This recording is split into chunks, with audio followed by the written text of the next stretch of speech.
Hello friends, नमस्कार मित्रों, स्वागत है आपका के ऑनलाइन एजुकेशन के इस प्लेटफॉर्म पर।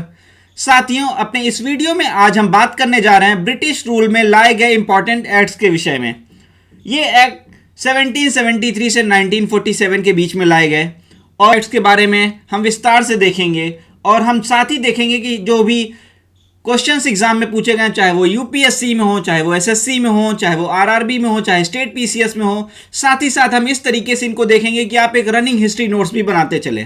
तो दोस्तों, स्वागत है आपका के ऑनलाइन एजुकेशन के इस प्लेटफॉर्म पर और शुरू करते हैं हम अपना वीडियो। दोस्तों, सबसे पहले हम एक क्वेश्चन को देखते हैं जो यूपीएससी के मेंस में पूछा गया है, जिसमें हम देख सकते हैं कि लिखा हुआ है the regulating act, the Pitt's India Act and eventually the Charter Act of 1833 left the East India Company as a merged shadow of its earlier political and economic power in India। और इस question को हमको discuss करना था। तो इस तरीके के क्वेश्चन एग्जाम में पूछे जाते हैं। अगर हमको इस क्वेश्चन का जैसे आंसर अगर हम देना है तो हमें ये जानना होगा कि किस कारण से ये एक्ट लाए गए और किस तरह से जो कंपनी की शक्तियां थी उसको सीमित किया गया। तो ये सारी चीज़ें हमको देखनी होंगी। इसी तरह से जब हम आगे बढ़ते हैं तो हमको और भी क्वेश्चंस देखने को मिलते हैं जो सेम पैटर्न के रहते हैं। तो दोस्तों, शुरू करते हैं हम अपनी क्लास को। और दोस्तों, चैनल को सब्सक्राइब जरूर करिए, जिससे कि हम जो प्रयास कर रहे हैं कि ज़्यादा से ज़्यादा लोगों तक ये वीडियो पहुंच सके, ये शिक्षा का माध्यम पहुंच सके, उसमें हमें सफलता मिल सके और हमारा भी मनोबल बढ़ सके।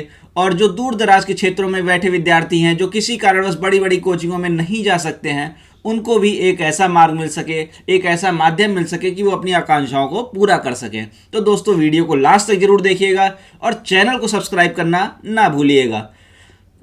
दोस्तों, हम जानते हैं कि ब्रिटिश रूल में कई एक्ट आए थे और अगर हम ब्रिटिश शासन की बात करते हैं तो ब्रिटिश शासन को हम दो भाग में बांटकर देख सकते हैं। ब्रिटिश शासन को हम दो भाग में बांटकर देख सकते हैं। एक है हमारा जब हमारा 1857 का विद्रोह हुआ, या प्रथम स्वतंत्रता संग्राम भी कह सकते हैं या विद्रोह भी कह सकते हैं, जो भी अलग अलग इतिहासकारों का अलग अलग मत है इस विषय में। तो इसके बाद में क्राउन का शासन आ गया, इसके बाद में क्राउन का शासन आ गया और 1857 से पहले कंपनी का शासन था। से पहले क्या था? कंपनी का शासन था।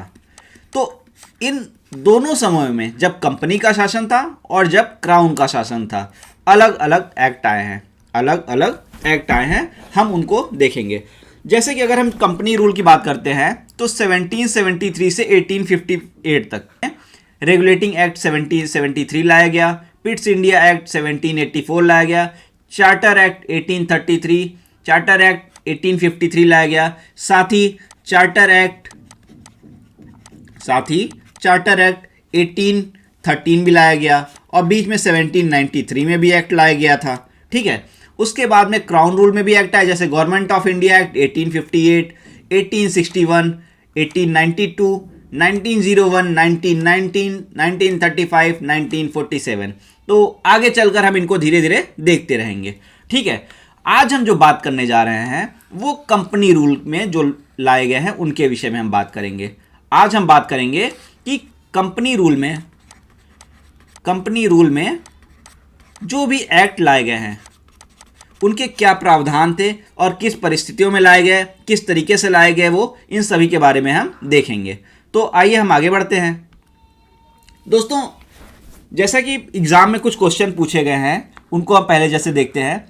यहाँ पे आप देख सकते हैं क्वेश्चन है, which of the following act led to the introduction of dual system in government of in India. ठीक है। इसके ऑप्शंस हैं Pitt's India act 1784, regulating act 1773, charter act 1793, charter act 1813। आप प्रयास कर सकते हैं इस क्वेश्चन का आंसर देने का। अभी आप नहीं दे पा रहे इसका आंसर तो आगे चलकर अभी जब हम पूरा डिस्कशन कर लेंगे तो आप अवश्य इसका आंसर दे सकेंगे।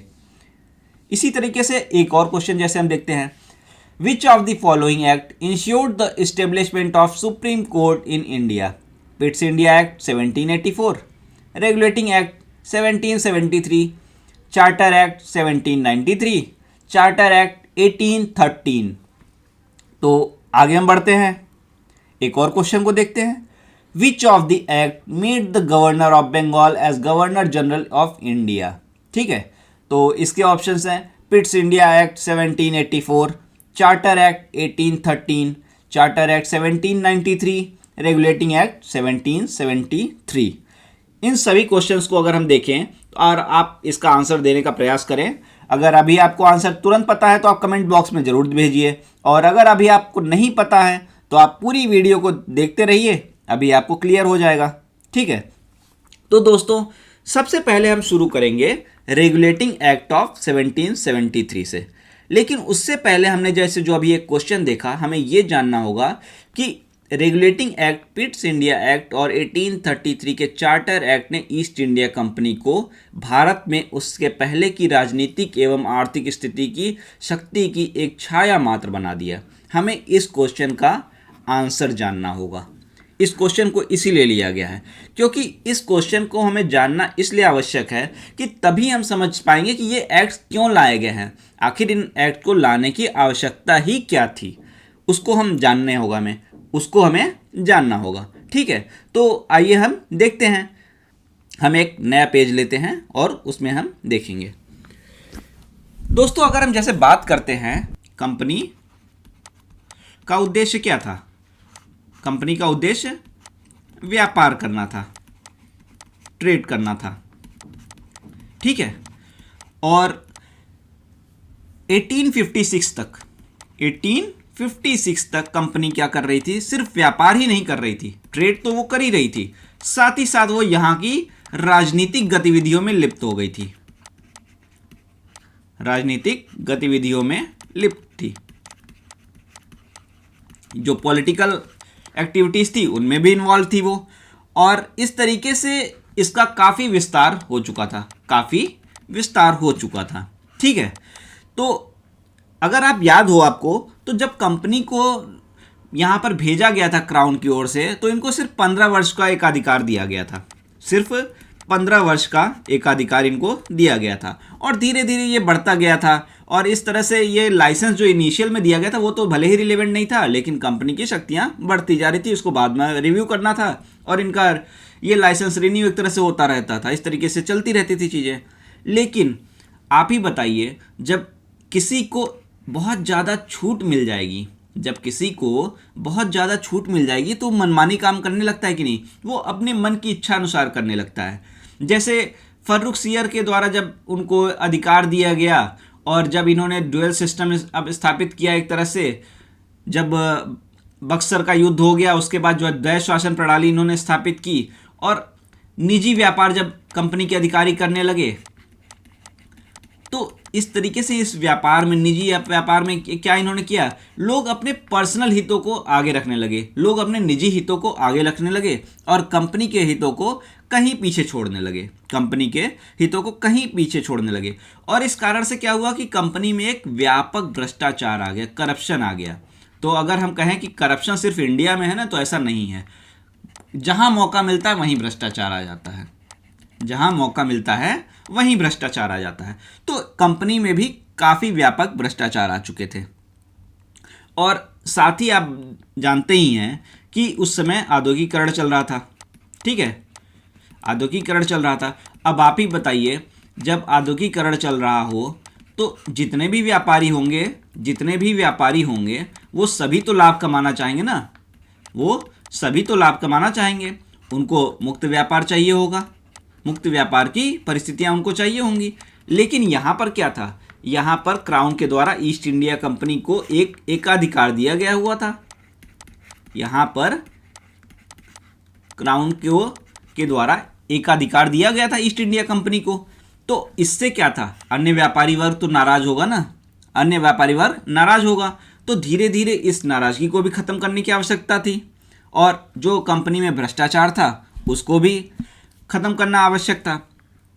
और जिस तरीके से जब बक्सर का युद्ध समाप्त हुआ 1765 से लेके 1772 के बीच में, 1772 के बीच में जब द्वैध शासन ड्यूअल सिस्टम लाया गया था, उसके बाद कर्मचारियों में जिस तरह से लूट मची हुई थी, लूट मचा के यहाँ से वो पैसे धन लूटते और इंग्लैंड में जाकर बड़ी बड़ी अपनी कोठियाँ बनवा लेते। इस भ्रष्टाचार को भी दूर करना था, इस लूट को भी कम करना था, और जिस तरह से कंपनी घाटे में जा रही थी उन सभी समस्याओं को दूर करना था। कंपनी ने एक तरह से दो रजिस्टर बना रखे थे कंपनी ने। एक में वो एकदम एक्चुअल दिखाते जिसमें उनका घाटा वगैरह रहता, और दूसरा रजिस्टर लोगों को धोखा देने के लिए था जिसमें सिर्फ लाभ ही लाभ रहता। जब भी कोई पूछता तो ये लाभ वाला रजिस्टर आगे कर देते, हाँ भैया देखो। लेकिन आप जानते ही हैं कि धीरे धीरे जब भारत में बंगाल विजय इन्होंने कर लिया, तब इन्होंने अपना रुख किधर किया था? मैसूर की तरफ किया था। और मैसूर में कौन था? हैदर अली। और हैदर अली भारी पड़ा था अंग्रेज़ों पर। प्रथम मैसूर युद्ध में हैदर अली अंग्रेज़ों पर भारी पड़ा, और जब हैदर अली भारी पड़ा तो कंपनी में खलबली मच गई। अब ये खलबली क्यों मची थी हमको उसको हमें जानना होगा।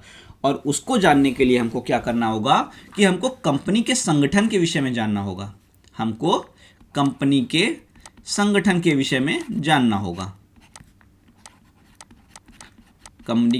के विषय में हम देखते हैं किस तरीके से है। दोस्तों, अगर हम ईस्ट इंडिया कंपनी की बात करते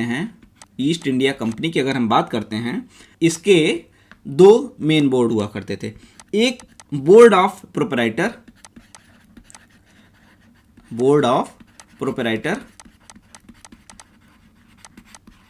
और दूसरा बोर्ड ऑफ डायरेक्टर।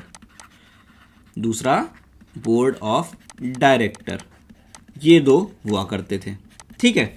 और अगर हम कहें कि रूटीन प्रोसेस जो हुआ करते थे, दैनिक दिनचर्या के जो कार्य हुए, और उसके बाद में जैसे यहाँ पर भारत में गवर्नर को भेजना, सैनिक भेजना, प्रशासन करना, ये सारे काम बोर्ड ऑफ डायरेक्टर के हुए करते थे।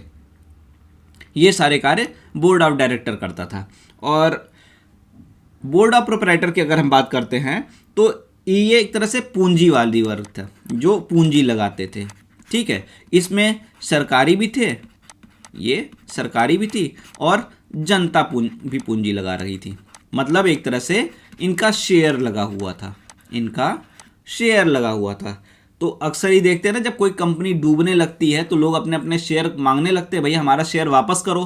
तो ऐसा ही हुआ जब हैदर अली ने कंपनी को हरा दिया पहले युद्ध में कंपनी को हरा दिया, तो कंपनी में मच गई खलबली, और ये जो जनता थी ये अपने शेयर मांगने लगी, अपने वापस मांगने लगी। और जब इस तरीके की परिस्थितियां हो गई, तब ये जो कंपनी थी जिसने अब तक अपने आप को एक ढिढोरा पीट रखा था कि हम बहुत लाभ वाली कंपनी हैं, इसको सच्चाई बतानी पड़ गई कि भैया हम तो देखो एकदम निठल्ले हो चुके हैं, हम तो एकदम लॉस में चल रहे हैं। और उल्टा इन्होंने क्या कहा, सरकार थी उससे इन्होंने कहा कि हमारी लॉस की भरपाई के लिए हमको कुछ ऋण दे दीजिए, कुछ लोन दे दीजिए। अब भाई क्या हो, अब तक देखा जाए अगर इससे पहले तक, तो क्राउन को या सरकार को कहें या क्राउन को कहें तो कंपनी ने लाभ तो बहुत दिया था, ठीक है। तो क्राउन को लगा, सरकार को लगा कि भाई चलो कंपनी में हमको अभी तक बहुत कुछ दिया है, और ये जो कंपनी की परिस्थिति आई है तो ये भ्रष्टाचार के कारण आई है। तो चहेती तो ये कंपनी थी क्राउन की, तो उन्होंने क्या किया कि कंपनी को एकदम से समाप्त वगैरह करने के बजाय कंपनी का जो ये दोष था, ये जो भ्रष्टाचार, ये जो करप्शन था, इसको दूर करने पर जोर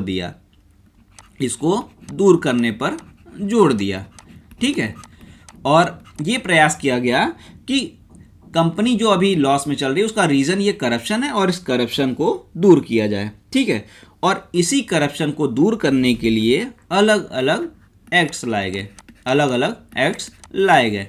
तो इस तरीके से जो ये क्वेश्चन है, इसके बेस में क्या था कि इस एक्ट को लाने का कारण क्या था, ये तो हमने जान लिया, ठीक है। इंट्रो में हम दे सकते हैं इस चीज़ को दे सकते हैं कि किस तरीके से किन परिस्थितियों में ये एक्ट लाए गए।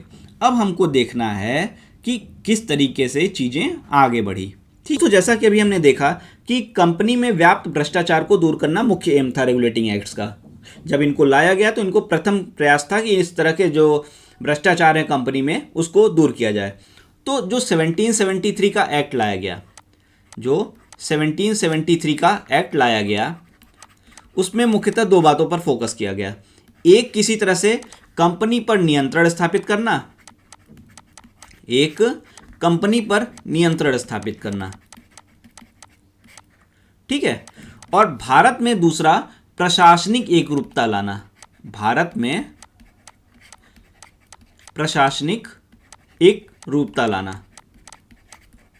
ये दो मेन एम थे, एकरूपता लाना, ये दो मेन उद्देश्य इस एक्ट को लाया गया, ठीक है। अब अलग इनके लिए क्या किया गया, कंपनी पर नियंत्रण आवश्यकता और भारत में प्रशासनिक एकरूपता थे, इनके लिए अलग अलग परिस्थितियां बनाई गई, अलग अलग प्रावधान किए गए, ठीक है। तो जैसा कि हमने देख लिया कि कंपनी में क्या थे, बोर्ड ऑफ डायरेक्टर थे और साथ ही साथ बोर्ड ऑफ प्रोपराइटर थे। तो अभी तक क्या हुआ करता था कि जो बोर्ड ऑफ डायरेक्टर थे, जो बोर्ड ऑफ डायरेक्टर थे, उनकी कोई संख्या निश्चित नहीं हुआ करती थी, उनकी कोई संख्या निश्चित नहीं थी, नंबर्स उनके निश्चित नहीं हुआ करते थे। उसको अब क्या कर दिया गया, फिक्स कर दिया गया, उसको फिक्स कर दिया गया। और ये फिक्स करके कितना किया गया, 24 किया गया, उसको 24 किया गया। और इनका चुनाव किस तरह से होता, इनका चुनाव करती थी बोर्ड ऑफ प्रोपराइटर, इनका चुनाव कौन करता था, बोर्ड ऑफ प्रोपराइटर इनका चुनाव करती थी, ठीक है। और इनमें से जो प्रत्येक वर्ष अगर हम कहें तो प्रत्येक वर्ष इसमें से 1/4 सदस्य रिटायर होते रहेंगे, प्रत्येक 1/4 सदस्य, एक हर वर्ष 1/4 सदस्य रिटायर होते रहेंगे, मतलब 6 सदस्य हर वर्ष रिटायर होते रहेंगे और उनकी जगह नए सदस्य आएंगे। तो इस तरीके से ये इनकी एक संख्या फिक्स कर दिया गया और इनके चुनाव को तरीका निर्धारित कर दिया गया किस तरीके से इनका चुनाव होगा। साथ ही साथ ये बोर्ड ऑफ डायरेक्टर जो थे, इनको ये कहा गया कि जितना भी आप कार्य करेंगे, बोर्ड ऑफ डायरेक्टर को ये कहा गया कि आप जो भी कार्य करेंगे, ठीक है, उसको आपको संसद के समक्ष प्रस्तुत करना होगा, संसद के समक्ष आपको उसको प्रस्तुत करना होगा, चाहे ये आपके आर्थिक कार्य हो, चाहे ये प्रशासनिक कार्य हो, चाहे आर्थिक कार्य हो, चाहे प्रशासनिक कार्य हो, चाहे एडमिनिस्ट्रेटिव हो, चाहे इकोनॉमिकल हो, आपको इसको संसद के समक्ष रखना होगा। साथ ही साथ प्रयास किया गया कि जो कंपनी के निजी व्यापार करते थे लोग, कंपनी में लोग निजी व्यापार किया करते थे, उस पर भी क्या किया गया, रोक लगा दिया गया, निजी व्यापार पर रोक लगा दिया गया। और हालांकि इसके बदले में क्या किया दिया गया कि जो एम्प्लॉयज़ थे उनकी सैलरी में इंक्रीज़ कर दिया गया, सैलरी में इंक्रीज़ किया गया और निजी व्यापार पर रोक लगा दिया गया। और सबसे महत्वपूर्ण चीज़ जो हुई वो क्या था कि इस समय सुप्रीम कोर्ट का प्रावधान किया गया। यहाँ पर जो भ्रष्टाचार की एक समस्या हुआ करती थी उसको दूर करने के लिए एक तरह से इस एक्ट के द्वारा, 1773 के एक्ट के द्वारा एक सुप्रीम कोर्ट का प्रावधान किया गया जो कोलकाता प्रेसिडेंसी तक सीमित था, जिसका अधिकार क्षेत्र, ठीक है, इसकी न्याय एवं अधिकार क्षेत्रता जो थी वो कलकत्ता प्रेसिडेंसी तक सीमित थी। और कानून के माध्यम से अंग्रेज इस तरह से न्याय सुनिश्चित करना चाहते थे, न्याय व्यवस्था सुनिश्चित करना चाहते थे अंग्रेज। और एलिजा इम्पे इसका पहला चीफ जस्टिस बना, ठीक है, पहला चीफ जस्टिस। कई बार क्वेश्चन पूछा जाता है कि पहला चीफ जस्टिस कौन बना, तो वो कौन बना, वो बना था एलिजा इम्पे, ठीक है। तो ये सारी चीज़ें तो की गई किसके लिए, एक तरह से कंपनी पर नियंत्रण स्थापित करने के लिए। अब दूसरा इंपॉर्टेंट चीज़ क्या था, दूसरा इंपॉर्टेंट चीज़ था प्रशासनिक नियंत्रण, दूसरा चीज़ था प्रशासनिक नियंत्रण स्थापित करना। अब वो किस तरह से किया गया, देखिए उस समय 3 मुख्य प्रेसिडेंसी हुआ करती थी, एक थी बम्बई, दूसरी थी मद्रास और तीसरी थी बंगाल, ठीक है। तो इस तरीके से ये जो 3 प्रेसिडेंसी थी ये एक दूसरे से पहले तो क्या हुआ करती थी, इंडिपेंडेंट थी, ये अपने निर्णय वर्णय लेने के लिए सब बिल्कुल स्वतंत्र थी, ये अपने निर्णय वगैरह लेने के लिए बिल्कुल स्वतंत्र हुआ करती थी। ठीक है, तो आप ही बताइए कि अगर एक परिवार में ए बी सी 3 लोग हैं, ये इधर जा रहा है, ये इधर जा रहा है, ये इधर जा रहा है, तो क्या कोई एकरूपता रहेगी? नहीं रहेगी। और ब्रिटिश तो भारत से आए, तो उनको यहाँ पर इतने बड़े साम्राज्य पर अगर अधिकार करना है, इतने बड़े साम्राज्य पर अपना शासन चलाना है, तो उनको प्रशासनिक एकरूपता तो चाहिए ना। लेकिन अलग अलग सब लोग सोच रहे होंगे तो ये संभव तो होगा नहीं। तो इसलिए क्या किया गया, प्रशासनिक एकता के लिए, प्रशासनिक एकरूपता के लिए ये किया गया कि जो बंबई और मद्रास प्रेसिडेंसी थी उनको बंगाल प्रेसिडेंसी, कलकत्ता प्रेसिडेंसी के अधीन कर दिया गया, इनके अंडर में कर दिया गया। ठीक है, हालांकि जो बंबई और मद्रास की प्रेसिडेंसी थी उनको कानून बनाने की शक्तियां थी अभी भी, बट उनका नियंत्रण जो मेन रहेगा वो बंगाल का कर दिया गया इसमें। ठीक है, और साथ ही साथ जो बंगाल का गवर्नर था, बंगाल का गवर्नर था, वो अब क्या कहलाने लगा, गवर्नर जनरल। ठीक है, याद रखिएगा यहाँ पर इंडिया शब्द नहीं आया, केवल गवर्नर जनरल शब्द आया है। बंगाल का गवर्नर जो था वो अब क्या कहलाने लगा, गवर्नर जनरल कहलाने लगा। तो बंगाल का गवर्नर क्या कहलाने लगा, गवर्नर जनरल कहलाने लगा। ठीक है, और साथ ही साथ यहाँ पर एक 5 लोगों की काउंसिल बनाई गई, 5 लोगों की परिषद बनाई गई, 5 लोगों की परिषद बनाई गई। ठीक है, और 5 लोगों की परिषद में निर्णय जो होना था वो होना था बहुमत से। निर्णय जो होता वो किससे होता, बहुमत से होता। किसी भी विषय पर अगर निर्णय करना है तो वो बहुमत से ही होता है। ठीक है, और वॉरेन हेस्टिंग्स को भारत का पहला गवर्नर जनरल बनाया गया। भारत का नहीं कहेंगे, केवल गवर्नर जनरल यहाँ पे कहेंगे। भारत का गवर्नर जनरल दूसरे एक्ट के द्वारा बोला गया था। ठीक है, तो वॉरेन हेस्टिंग्स पहला गवर्नर जनरल बना 1773 के एक्ट के द्वारा। तो इस तरीके से ये कार्य किए गए। ठीक है, लेकिन इसके बाद भी इस कानून में कुछ कमियां थी, इस कानून में कुछ कमियां थी, क्योंकि भाई आगे भी एक्ट आ रहे हैं तो उसका कारण यही होगा ना, कुछ कमियां रहेंगी तभी तो आगे भी एक्ट आए हैं। तो इसकी कुछ कमियां जो थी उसमें से प्रमुख जैसे जो था कि ये तो कर दिया गया डिसाइड कि कंपनी को क्या करना होगा, अपने सभी दस्तावेजों को संसद के समक्ष रखना होगा, संसद के समक्ष रखना होगा। ठीक है, लेकिन ये नहीं कहा गया कि भैया किस तरीके से किसके सामने रखना होगा। वही हो गया ना, आप काउंटर पे पहुंच गए, अलग अलग हमको देखने को कई बार कई जगहों मिल जाता है। एक काउंटर पहुंच गए, यहाँ पे जाते हैं तो कहता भाई यहाँ जाइए, यहाँ गए तो कहता नहीं यहाँ जाइए, यहाँ गए तो यहाँ नहीं यहाँ जाइए। वैसे ही कहानी थी, ये किसके समक्ष रखना है वो कुछ क्लियर ही नहीं था। ठीक है, साथ ही साथ जो परिषद के सदस्य थे, काउंसिल जो बनाई गई थी, उनमें आपस में बहुत थे मतभेद। जो ये परिषद बनाई गई थी इनमें भी आपस में था मतभेद। ठीक है, और इनमें से जैसे एक सदस्य हुआ करता था फिलिप फ्रांसिस, और ये भाई साहब जो थे, ये इनका शुरू से 36 का आंकड़ा था किसके साथ में, गवर्नर जनरल के साथ में, वॉरेन हेस्टिंग्स के साथ में, वॉरेन हेस्टिंग्स के साथ में इनका शुरू से 36 का आंकड़ा हुआ करता था।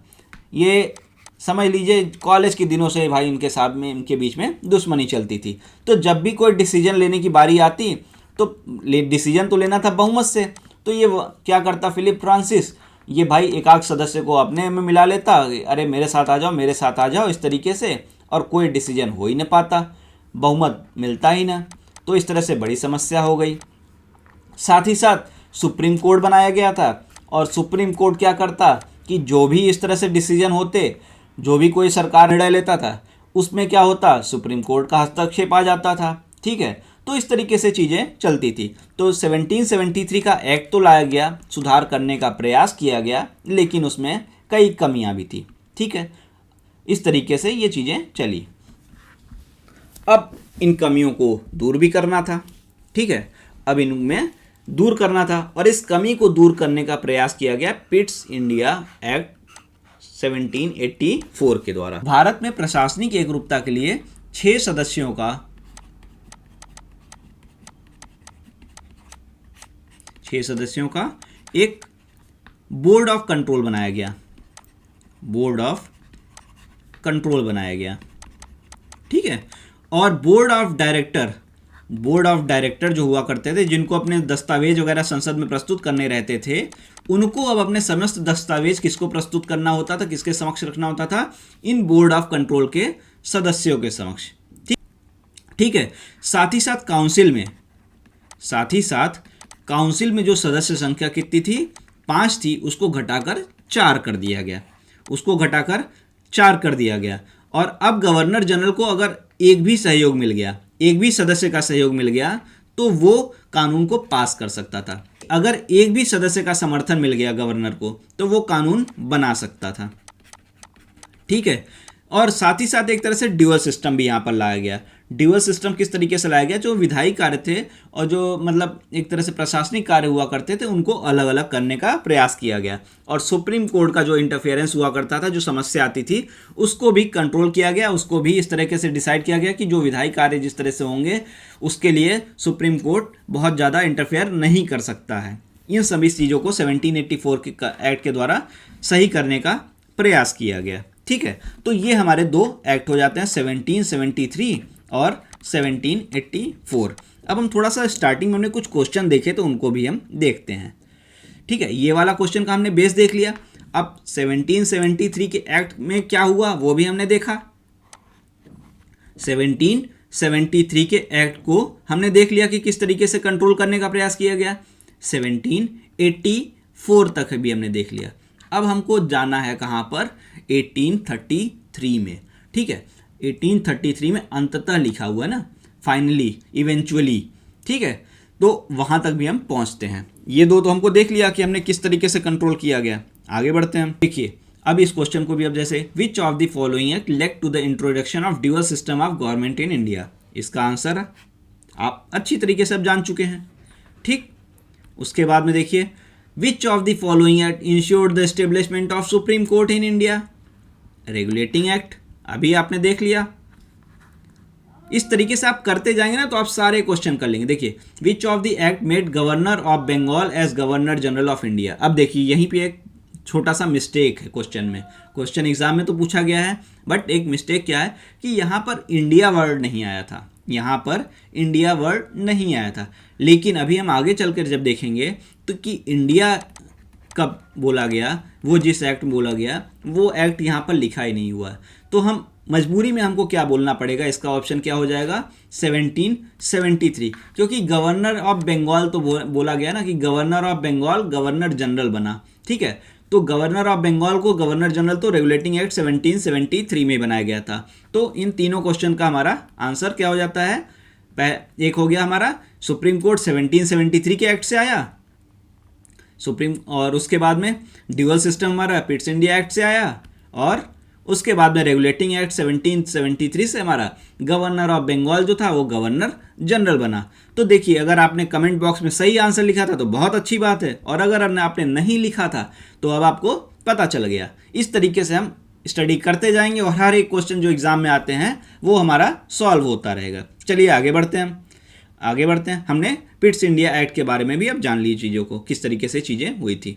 एक था हमारा 1833 का, एक था हमारा 1833 का और 1853 का। ये चार्टर एक्ट आए और इन चार्टर एक्ट्स ने अलग अलग प्रावधान किए, जिससे धीरे धीरे अंग्रेजों की शक्तियां भी सीमित करने का प्रयास किया गया और भारत में प्रशासनिक व्यवस्था को स्थापित करने का प्रयास किया गया, ठीक है। तो जैसे जैसे 1784 के बाद में विश्व में और भारत की परिस्थितियां बदलती रही, उसी प्रकार से चार्टर भी बदलते रहे, ठीक है।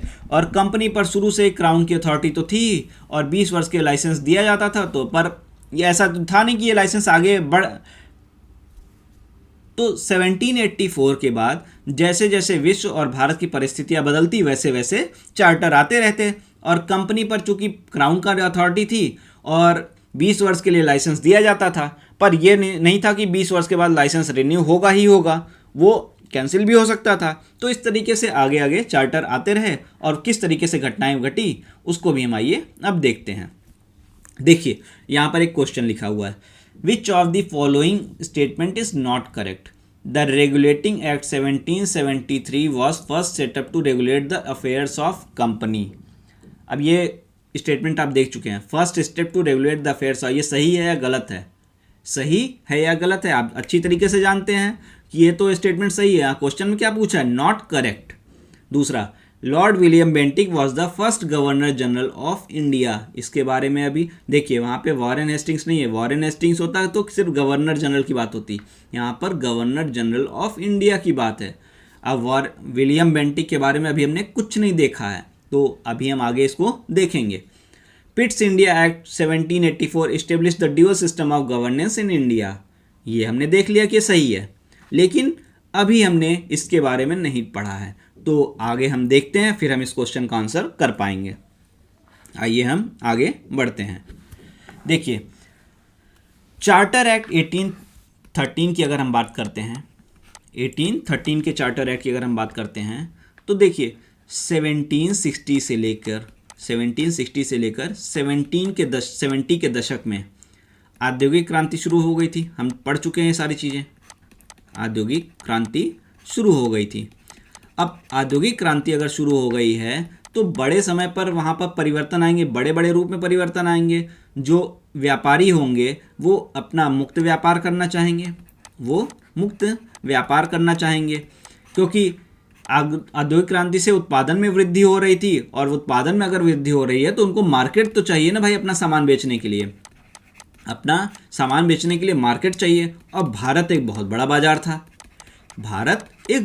बाजार था, तो मुक्त व्यापार की विचारधारा ने जन्म ले लिया। अन्य व्यापारी जो हुआ करते थे वो भी कहने लगे, भाई हमको भी व्यापार का मौका मिलना चाहिए।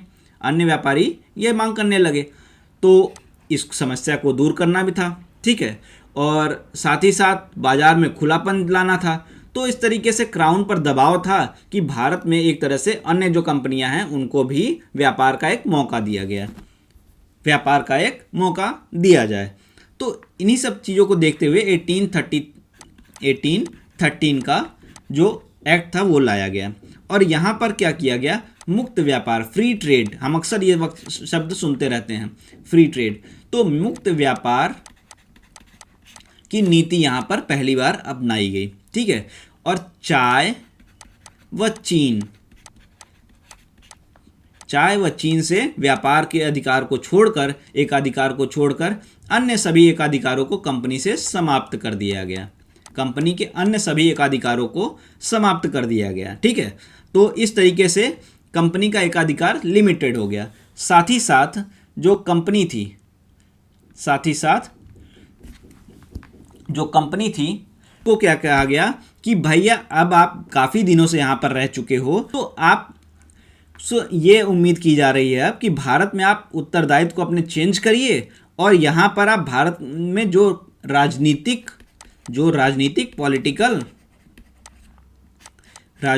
पॉलिटिकल और प्रशासनिक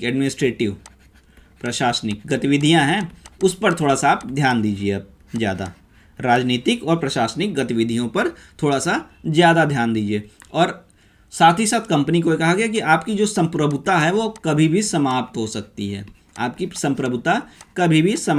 एक तरह से उनको वार्निंग दी कि भाई ढंग से काम करो, ठीक है। तो इस तरीके से यहाँ पर कंपनी का रोल एकदम से बदल दिया गया। साथ ही साथ यहाँ पर क्या किया गया कि इस एक्ट के द्वारा एक शिक्षा के क्षेत्र पर खर्च करने के लिए 1 लाख रुपए का एक प्रावधान किया गया। 1 लाख रुपए यहाँ पर शिक्षा के क्षेत्र में खर्च करने का एक प्रावधान किया गया। आगे चलकर इस पर भी बहुत विवाद हुआ कि किस तरीके से इसको खर्च किया जाए ना, इस पर भी बहुत विवाद हुआ। जब हम शिक्षा का विकास करेंगे तब उसको हम उसमें देखेंगे। और साथ ही साथ इस अधिनियम के द्वारा ईसाई मिशनरियों को भारत में धर्म प्रचार की स्वतंत्रता दी गई। तो ये दोनों ही क्वेश्चन पूछे जाते हैं कि किस एक्ट के द्वारा ईसाई मिशनरियों को धर्म प्रचार की स्वतंत्रता दी गई और 1 लाख रुपए का प्रावधान शिक्षा के क्षेत्र में कब किया गया, ये दोनों ही पूछा गया। और इस एक्ट के द्वारा रोल भी बदल गया, और यहाँ से भारत में जो साम्राज्य विस्तार की नीति थी अंग्रेजों की भारत में, वह भी बदल गई। साम्राज्य विस्तार की भारत में जो नीति थी वो बदल गई, और अब अंग्रेज साम दाम दंड भेद जो भी नीति थी हर कुछ अपनाने लगे जिससे कि उनको लाभ मिल सके। तो इस तरीके से ये 1813 का एक्ट था। ठीक है, एक और यहाँ पर देखिए क्वेश्चन आया अभी, which of the following charter act ended the monopoly of trade of East India company with China and sea route also. देखिए 1830 में हमने 1813 के एक्ट में हमने अभी क्या देखा, 1813 में हमने चाइना और चाय अभी हमने नहीं देखा था, तो यहाँ पर चाइना भी है ना, चीन भी है ना, तो उसको अभी हमें 1784 में तो ऐसा कुछ हुआ ही नहीं था। 1830 में भी हमने देख लिया नहीं है, 1773 में भी हमने देख लिया कि नहीं है, और बचा कौन सा ऑप्शन 1833। तो आप कभी कभी ना ऑप्शन से ही आप आंसर बता सकते हैं, आप ऑप्शन से ही बता सकते हैं कि हाँ सही आंसर क्या होगा। ऑप्शंस के साथ में खेलना सीखिए, ठीक है। और खैर 1833 का एक्ट भी हम आगे देखते हैं। अब हम आ जाते हैं 1833 का एक्ट। 1833 का एक्ट हम देखते हैं, ठीक है। तो भारत में ईस्ट इंडिया कंपनी का चाय व चीन से जो एकाधिकार था ना, उसको भी यहां पर समाप्त कर दिया गया। चाय और चीन से भी एकाधिकार कंपनी का समाप्त हो गया, ठीक है। अब मोनोपोली जो कंपनी की हुआ करती थी वो पूरी तरीके से समाप्त हो गई, ठीक है। और पूरी तरह से फ्री ट्रेड स्टार्ट हो गया, पूरी तरीके से फ्री ट्रेड अब स्टार्ट हो गया। और कंपनी जो एक राजनीतिक कंपनी में पूरी तरह से ऑलमोस्ट परिवर्तित होकर पॉलिटिकल और एडमिनिस्ट्रेटिव कार्य करने लगी, और पॉलिटिकल और एडमिनिस्ट्रेटिव कार्य करने लगी, पॉलिटिकल और एडमिनिस्ट्रेटिव कार्य करने लगी, ठीक है। और कंपनी अब ब्रिटिश सरकार की ओर से भारत पर शासन करने लगी, ठीक है। और साथ ही साथ क्या किया गया, कंपनी अब जो भी क्षेत्र जीतती थी, कंपनी जो भी क्षेत्र जीतती थी उसमें क्या, साथ ही साथ क्या किया गया कि कंपनी अब जो भी क्षेत्र जीतती थी उस पर सीधे सीधे महारानी और महारानी के बच्चों का अधिकार होता था, ठीक है। और जो मद्रास और बंबई, मद्रास और बंबई, ये जो इनको अभी कानून बनाने की शक्ति तो हुआ करती थी, विधायिका संबंधी इनको स्वतंत्रता तो अभी भी थी, नियंत्रण का 1773 से ऑलमोस्ट ओवर किया गया था, लेकिन विधायिका संबंधी इनको कार्य अभी भी थे, ठीक है। तो इसको भी अब क्या किया गया कि इससे भी इनको कर दिया गया वंचित, इसको भी इनको कहा गया टाटा बाय बाय। और अब ये अधिकार भी दे दिया गया बंगाल के गवर्नर को, मतलब गवर्नर जनरल को, मतलब गवर्नर जनरल को दे दिया गया। तो अब बताइए जो तीनों प्रेसिडेंसी थी, मद्रास, बंबई और बंगाल, वो तीनों आ गई एक के हाथ में, एक तरह से एक के हाथ में आ गई। और एक तरह से भारत को प्रतिनिधित्व यहीं से होता था, तो यहीं से भारत वर्ड शुरू हो गया। और अब जो गवर्नर जनरल था वो गवर्नर जनरल ऑफ इंडिया कहलाने लगा। तो क्वेश्चन जो अभी हमने पहले भी देखा था कि गवर्नर जनरल ऑफ इंडिया जो था वो 1833 से शुरू हुआ, वो 1833 से शुरू हुआ। और उस समय जो गवर्नर जनरल हुआ करता था विलियम बेंटिक था, उसी को बना दिया गया, भारत का पहला गवर्नर जनरल बनाया गया, ठीक है, गवर्नर जनरल ऑफ इंडिया, ठीक है। साथ ही साथ क्या किया गया, ये चीजें तो की गई, साथ ही साथ भारतीय कानूनों का वर्गीकरण भी किया गया। कानून व्यवस्था में सुधार के लिए भारतीय कानूनों का वर्गीकरण किया गया, ठीक है, क्लासिफिकेशन किया गया। और एक विधि आयोग की नियुक्ति की व्यवस्था की गई, विधि आयोग की नियुक्ति की व्यवस्था की गई, ठीक है। और ब्रिटिश भारत में एक तरह से कह सकते हैं इस तरीके से सेंट्रलाइजेशन की तरफ ये ब्रिटिश भारत का एक कदम था, यहाँ पर सेंट्रलाइजेशन करना चाहते थे वो। साथ ही साथ क्या था कि इस एक्ट के द्वारा दास प्रथा को समाप्त करने का एक दास प्रथा जो हुआ करती थी उसको समाप्त करने का प्रावधान करने का सुनिश्चित किया गया। और ऐसा नहीं था कि भारत में सिर्फ दास प्रथा समाप्त करना, एक इस तरह से कहें, ऐसा नहीं था दास प्रथा अंग्रेज इसलिए समाप्त करना चाहते तो बहुत सुधारवादी थे, उसके पीछे उनका छुपा हुआ लाभ भी था। क्योंकि जब देखिए निजी व्यापार जब समाप्त कर दिया गया तो जो कंपनी के कर्मचारी थे उनको बहुत ज़्यादा लाभ अब नहीं मिलता था, तो जो धनाढ़ वर्ग वहाँ से आया करता था वो अब आना कम हो गया था। और यहाँ पे बड़े प्रशासन को चलाने के लिए एक बड़ी मैन पावर की आवश्यकता थी, और ये मैन पावर तभी मिल सकती थी जब इस तरह से दास प्रथा जैसी कुप्रथाएं दूर हो सकती।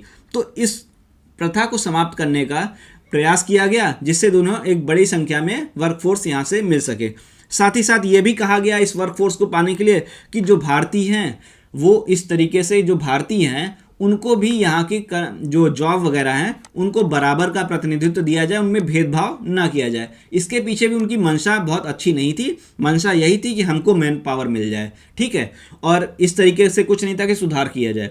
मैन पावर चाहने के लिए उन्होंने इस तरीके से भेदभाव करने से अवॉइड करना शुरू किया। लेकिन ये सारी चीज़ें सिर्फ पेपर्स में थी, अगर वास्तविकता में देखा जाए तो ऐसा कुछ नहीं आया था और नियुक्तियों में अभी भी भेदभाव हुआ करता था, ठीक है। इसके बाद हम आगे बढ़ते हैं, एक और क्वेश्चन देखते हैं। टाइम पे हम क्वेश्चन इस तरह से देखते रहेंगे जिससे थोड़ा सा कॉन्फिडेंस भी आता रहे। यहाँ पर मैच द फॉलोइंग है। 1773 के लिए governor general councils legislative and executive function segregated. 1784 governor general of Bengal became the governor general of India. 1833 establishment of supreme court. 1853 distinction between political and commercial function of company. अगर आपको इसका matching अभी पता है तो तुरंत कमेंट बॉक्स में type जरूर करिए और देखते हैं हम कितने लोग सही आंसर कर पाते हैं। और अगर अभी आप नहीं कर पा रहे हैं तो आगे हम एक और एक्ट पढ़ते हैं, उसके बाद में आप देख ट्राई करिएगा, लेकिन कमेंट बॉक्स में टाइप करके भेजिए ज़रूर, जिससे आपको कॉन्फिडेंस आपका बढ़े। देखिए अब हम देखते हैं 1853 का एक्ट और जानते हैं कि क्या प्रावधान 1853 के एक्ट में किए गए। देखिए भारत में गवर्नर जनरल के प्रशासन में परिवर्तन लाया गया इस एक्ट के द्वारा। क्या किया गया कि गवर्नर जनरल की परिषद में विधायी एवं प्रशासनिक कार्यों को अलग कर दिया गया। जो विधायी कार्य थे और जो प्रशासनिक कार्य थे उनको पूरी तरह से अलग करने का प्रयास किया गया, ठीक है। और भारत में एक तरह से एक काफ़ी इंपॉर्टेंट पॉइंट है, इसको नोट करिएगा। भारत में एक तरह से यहाँ पर लेजिस्लेटिव असेंबली की शुरुआत हुई। भारत में लेजिस्लेटिव असेंबली की शुरुआत हुई, ठीक है। भारत में विधायिका की शुरुआत हुई और परिषद में जो छः नए सदस्य जोड़े गए, परिषद में 6 नए सदस्य जोड़े गए और इस तरीके से अब टोटल 12 सदस्य हो गए। और यही एक तरह से लेजिस्लेटिव काउंसिल की तरह से बिहेव करने लगी, लेजिस्लेटिव असेंबली की तरह से अब बिहेव करती थी। और गवर्नर जनरल की परिषद में जो 6 नए सदस्य जोड़े गए उनमें से 4 का इलेक्शन होना था। कहाँ से होना था? एक तो होना था बंगाल से, एक होना था मद्रास से, एक होना था बम्बई से और एक होना था आगरा से, ताजमहल वाला आगरा। इसको कंफ्यूज मत हो जाए, कहीं और मत देख ले। चौथा हमारा आगरा से था और यहाँ की प्रांतीय सरकारों द्वारा इनका चुनाव 4 का किया जाना था। साथ ही साथ एक और प्रावधान किया गया, जैसे कि यहाँ पे उनको कंपनी का कार्य चलाने के लिए अधिकारी वर्ग की आवश्यकता थी, तो सिविल सेवाओं की भर्ती एवं चयन हेतु ये भी पॉइंट बहुत इंपॉर्टेंट है, सिविल सेवाओं की भर्ती एवं चयन हेतु क्या किया गया? प्रतियोगी परीक्षाओं की व्यवस्था की गई और पहली बार भारतीयों के लिए सिविल सेवा की परीक्षा को खोल दिया गया, ठीक है। और इसके लिए 1854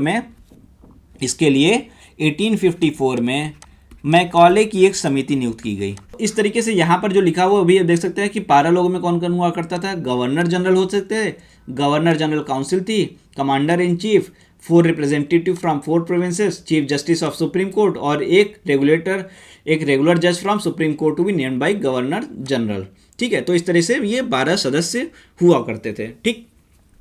तो इसके बाद में 1857 का विद्रोह होता है। हम जानते हैं, आगे हम देखेंगे कि क्या कारण थे, किस तरीके से, किन किन छुपे हुए कारणों से और क्या तात्कालिक कारण थे, क्या लॉन्ग टर्म रीजंस थे जिनके कारण 1857 का विद्रोह हुआ, और उन सब चीज़ों को देखेंगे और किन परिस्थितियों में शासन कंपनी के हाथ से क्राउन के हाथ में चला जाता है, उसको हम आगे चलकर देखेंगे, ठीक है। तो यहाँ पर देखिए एक और क्वेश्चन, जैसे which government of India act, charter act generated the post of governor general in India. यहाँ पर हमें अब आंसर बहुत ही अच्छे से पता है, चार्टर एक्ट 1853, ठीक है। तो हमने इस चीज़ को भी देख लिया। अब देखिए अगर हम कहें कि इन सारे एक्ट्स के द्वारा क्या किया गया, एक तो देखिए इंपॉर्टेंट पॉइंट, सभी एक्ट्स का निचोड़, एक तो सुप्रीम कोर्ट की व्यवस्था की गई, सुप्रीम कोर्ट की व्यवस्था की गई 1773 के एक्ट के द्वारा, और ये सुप्रीम कोर्ट इस्टेब्लिश हुआ था 1774। एक्ट 1773 था, इस्टेब्लिश हुआ था 74 में। ठीक है। दूसरा, ड्यूअल गवर्नमेंट एक तरह से व्यवस्था की गई। ठीक है। रिप्रेजेंटेटिव गवर्नमेंट लेजिस्लेटिव असेंबली में किया गया। ठीक है, ये भी व्यवस्था की गई। सेपरेशन ऑफ पावर की व्यवस्था की गई। सेपरेशन ऑफ पावर की व्यवस्था की गई। और सिविल सर्विसेज इसको सभी के लिए खोला गया। और सेंट्रल एडमिनिस्ट्रेशन ये स्थापित करने का प्रयास किया गया, केंद्रीकरण करने का प्रयास किया गया। अब देखिए, 1833 के चार्टर एक्ट ने ईस्ट इंडिया कंपनी को भारत को उसके पहले की राजनीतिक और आर्थिक शक्ति की छाया मात्र बना दिया। अब आप समझ गए ना, यहाँ पर पूरी मोनोपोली उसकी हो गई थी, क्या समाप्त हो गई थी। ठीक है, पूरा एक तरह से नियंत्रण क्राउन का आने लगा था। अब आप इस क्वेश्चन का आंसर पूरी तरीके से दे सकते हैं, अच्छे तरीके से दे सकते हैं, है कि नहीं। अब देखिए इस वाले क्वेश्चन को, Lord William Bentinck was the first governor general of India. ये भी सही है, ये भी ट्रू हो गया, ये भी ट्रू हो गया, ये भी ट्रू हो गया। और यहाँ पर क्या पूछा है, नॉट करेक्ट। यहाँ पर पूछा है नॉट करेक्ट, तो all of the above are wrong, all of the above are wrong. तो इस क्वेश्चन को भी आप कर सकते हैं कमेंट बॉक्स में। जिन्होंने सही किया है उनके लिए बहुत अच्छी ताली की बात है, और जिन्होंने नहीं किया वो आप देख सकते हैं, आप बता सकते हैं। ये वाला जो हमारा क्वेश्चन था चार्टर एक्ट 1833 मोनोपोली वाला, ये भी हमने देख लिया। हालांकि हमने इसको सही कर लिया था किससे, ऑप्शन से ही, लेकिन अब आपने इसको पढ़ भी लिया है। ये हमारा मैचिंग वाला क्वेश्चन है। चार्टर एक्ट ऑफ 1773 की अगर हम बात करते हैं तो सुप्रीम कोर्ट की व्यवस्था की गई थी इसमें। ए का सी से हमने देख लिया, ए का सी से हमने देख लिया। उसके बाद में 1784 की बात करें तो पॉलिटिकल और कमर्शियल फंक्शंस अलग किए गए थे। ड्यूअल जो सिस्टम था उसको लाया गया था, पॉलिटिकल और कमर्शियल फंक्शंस को अलग करने का, वो हमने देख लिया यहाँ से। 1833 governor general of Bengal became governor general of India. ठीक है, यहाँ पर उसके बाद 1853 में क्या गया, लेजिस्लेटिव काउंसिल का एक गठन किया गया। ये हमारा सही हो गया। तो फर्स्ट का अगर हम कहें तो फर्स्ट का हमारा सी आ गया, सेकंड का हमारा डी आ गया, 3 का हमारा बी आ गया, 4 का हमारा ए आ गया। तो दोस्तों उम्मीद कर रहे हैं कि आपको सब कुछ अच्छे से क्लियर हो गया होगा। हमने जो प्रयास किया आपको समझ में आया होगा हर एक के बारे में। अब आप कोई भी क्वेश्चन देखेंगे, चाहे एग्जाम में कोई भी क्वेश्चन है, आप सारे क्वेश्चन सॉल्व कर सकते हैं। आपने सैम्पल क्वेश्चंस भी यहाँ पर देखे। तो दोस्तों चैनल को लाइक ज़रूर करिएगा और सब्सक्राइब जरूर करिए, और चैनल को शेयर भी करिए, इससे ज़्यादा से ज़्यादा लोगों तक पहुँच सके। Thank you.